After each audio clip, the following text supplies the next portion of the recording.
Véritable légende vivante du monde de la communication et de la publicité, Jacques Séguéla est également celui qui a permis à Nicolas Sarkozy de rencontrer Carla Bruni.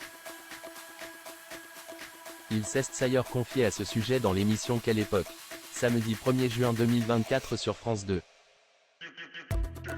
Au cours de sa vie, Carla Bruni a fréquenté plusieurs hommes.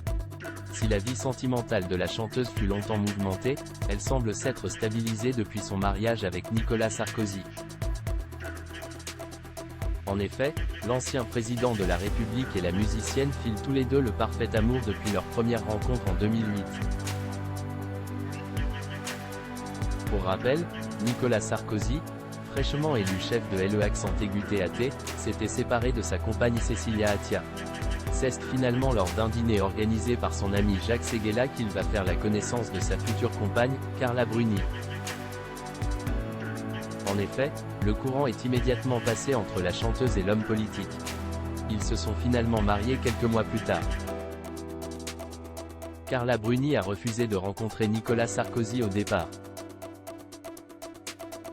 Invité de l'émission Quelle époque, samedi 1er juin 2024 sur France 2, Jacques Séguéla est revenu sur cette fameuse première rencontre entre Carla Bruni et son futur mari.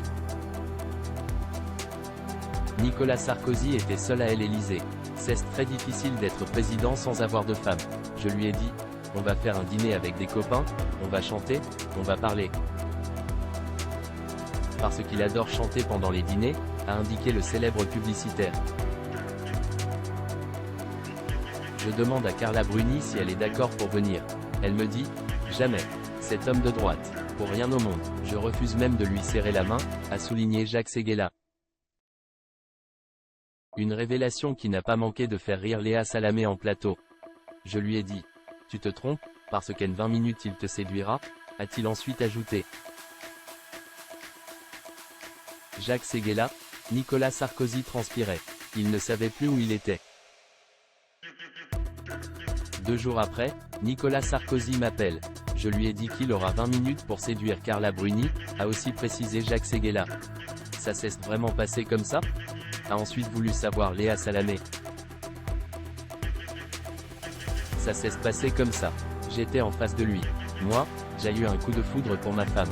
Je sais ça, a affirmé le publicitaire, avant d'entrer dans les détails. Nicolas Sarkozy transpirait. Il ne savait plus où il était. Il s'est collé contre ma femme. Et il a dit, 3 minutes, j'ai quelque chose à dire à cette dame. Et il a parlé jusqu'à 2h du matin. À 2h15 du matin, Carla Bruni m'appelle et me dit, il est quand même formidable ton mec. Mais c'est un grossier personnage. Il ne m'a pas encore appelé. Il s'était quitté depuis 15 minutes, a finalement conclu Jacques Séguéla.